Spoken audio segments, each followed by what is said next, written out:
welcome back to the Horse Racing Network with me, Izzy Phillips, and I'm joined by Paul Auster, racing broadcaster and journalist, and we're going to look at day 3 of the Punchestown Festival. Paul, how are you doing? Hopefully we're holding up strong going into day 3. I'm by day 3, we'll already be so far ahead that the rest of the meeting is just going to be, a free-for-all for us, really. Well, that's the plan anyway. We'll see if it works out. We need a bit of payback for what happened at Cheltenham, really, don't we? We're all still hunting it down because Aintree was a bit, we didn't quite get those results. But we're going to kick it off with the 525, which is the Barberstown Castle Novices Chase. That is a Grade 1. Got some interesting entries in here, a few names that have been lingering around all season. So we've got Asian Master, Brookie, Impere Pass, Jazzy Matty, Janet Lappin, Jessie Evans, Margeborough, Ruabard, Tully Hill, and Only by Night. So even at this stage, because we're a little bit out for the decks, there's not many runners in this.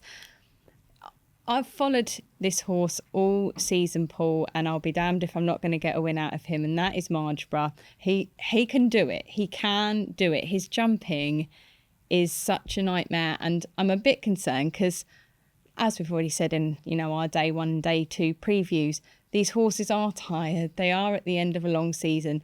I don't believe he would run, though, if he didn't have a good chance. And I just can't bring myself to desert him because I do feel that when he can put it all together, there's such almost not untapped potential because we've seen what he can be capable of. But when he puts it all together, it can be quite a performance. And I'm kind of hoping that he can pull it off and sort of bring it back. What about you? Yeah. Well, the question is, would you bet him at 4-7? Because that's his forecast price. And I think I wouldn't want to get involved at 4-7. He may well go and win because he's a very classy horse and he's the highest rated horse by some way in the field. And look, he was beaten less than a length at the Cheltenham Festival, although it has to be pointed out that Only by Night finished just a nose in front of him or whatever it was.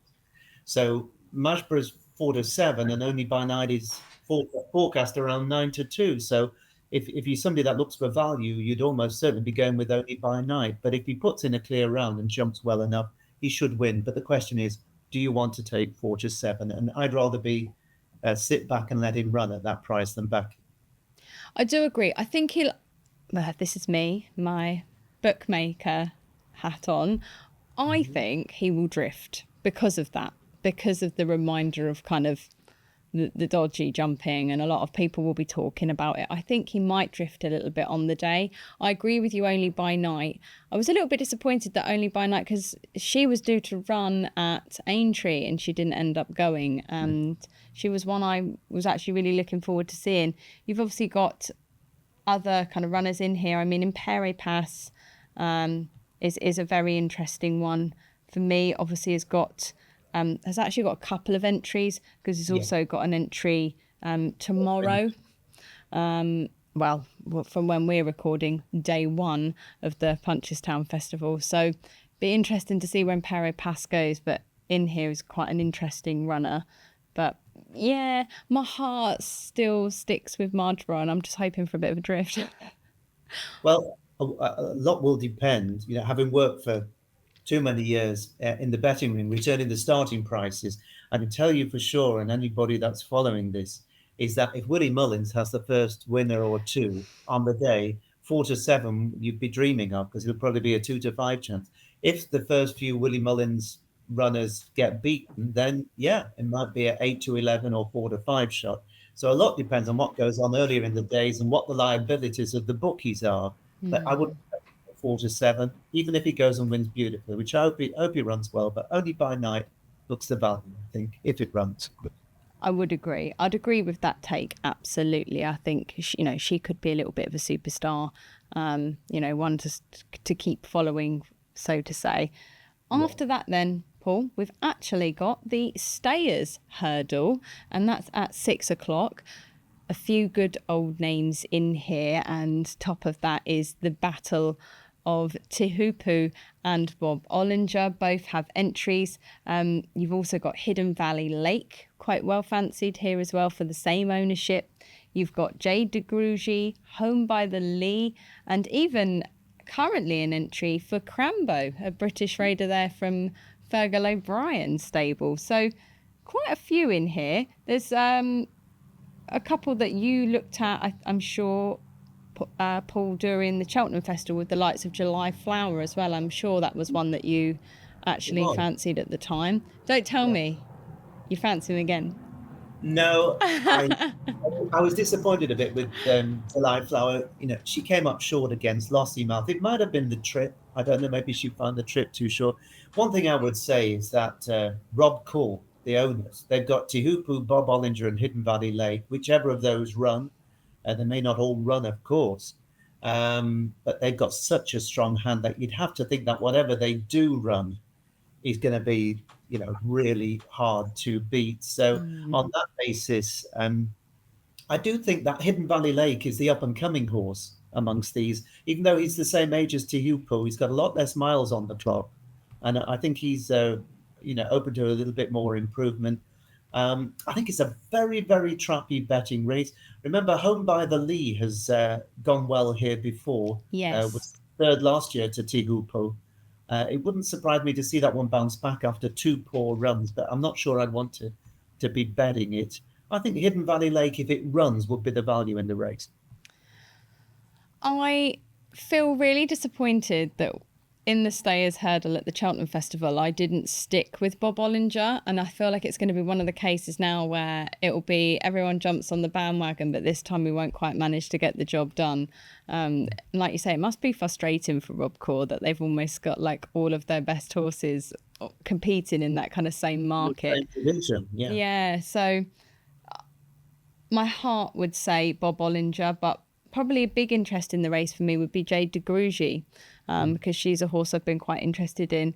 Obviously, she has got to prove herself at this sort of trip, and that's a little bit of a step up for her, but not massively because she's been running around 2 mile 4. So it's only a couple of extra furlongs because this isn't quite that full 3 mile. You've got it's 2 mile 7, but she's one that if she handles that step up in trip, she could be quite interesting and could potentially kind of spoil the Rob Core party. So. Yeah, I think Rob Core will be keen to make it a proper stamina test because they don't want it to be a crawl, because if it is, she's got a lot of toe. She can quicken. Yes. And they want to draw that sting out of her. So I think they'll be wise to that. But you never know. And we've seen stranger things happen where the pace doesn't hold up and a horse that has got the gears can come and nick it. We'll see. I think this could be quite an exciting race, actually, this one, and good for the Stayers division, because I think that's one division where you've had some of those horses, like one of my favourites, like Old Paisley Park, retiring. It's nice to see perhaps some coming through, because I think that when you looked at that Cheltenham Festival Stayers hurdle, it looked like you sort of had like Tihupu and then everybody else. And actually the races across the season and some of the entries you've got here, it looks a little bit more competitive. So I think really good to see. Yeah, just one other word as well. Crambo, his trainer, Fergal O'Brien, he does really well when he sends his horses across to Ireland. They don't always win, but they invariably run well. And of course, he fell in the Stayers Hurdle at Cheltenham. He likes to go right-handed as well, so like he does at Ascot, where he tends to run his best races. So I could see him putting up quite a good show as well. And it wouldn't surprise me if he made the fray. Oh, I would love that for Fergal O'Brien. And you just know the next day on Twitter, there'd be a big picture of a cake that they'll all have had delivered and be eating up the gallops. So that would be wonderful. I do wish him the best, actually, because Crambo spoiled the party for me a few times now at Ascot and when I've at Paisley Park. So, he's not one that I would mind getting his head in front, certainly. And like you say, on that kind of right-handed track, he certainly could do it. Okay. Are there any others, Paul, that you've got an interest in here? I know I've got one. I think you've got one too. Yeah, just very briefly, because we're still not sure of the final runners. But if he takes his chance at Punchestown in the 4:15 on Thursday, I would certainly be suggesting a second glance at John Joe O'Neill's runner, Bill Joyce, who was third to 6 Mile Bridge at Cheltenham's January meeting. He was third before that to the New Lion, only beaten 5 lengths or so. And that's very good form in the Grade 1 Shallow Hurdle. And then last time out at Aintree, where he was well backed, he was in mid-division travelling very sweetly when he fell. If he comes over, I think Bill Joyce is one to really consider very, very seriously in a race where there's going to be a strong British challenge with Nicky Henderson potentially having a few good runners as well. 4:15 Punchestown Thursday. Now, at 3:40 at Punchestown on Thursday, Paul, potentially is one of our Grand National horses who perhaps didn't love those Grand National fences, but certainly loves the cross country, and that is Stumptown. That does have an entry. So he's the one I'm going to be looking at here, because I do genuinely believe he's a little bit of a cross country specialist. He started to show that. He really loves those type of undulating courses and all of the kind of variety. I don't know, maybe the chair and beaches and all that just became a bit too samey for him. Maybe he needs the variety, who knows. But, well, I think it's worth bearing in mind as well, Izzy, that he got badly hampered twice very early on in the national, so he didn't get a chance to show his best. I think we can put a line through that, and I do feel like you that on this kind of course, the cross country, he's got a big chance. He loves it. He just lives and breathes it, and they, horses do like certain type of races. They do get comfortable. They get into the groove. They get into a rhythm. And I'd like to see him kind of come out and make us all forget about that Aintree run, like you say. So he's one that I'm looking forward to seeing on Thursday, that's for sure. But that is all we have time for our Day 3 Punchestown Festival preview. Thanks so much for joining us. Don't forget to like and subscribe, and stay tuned for Day 4.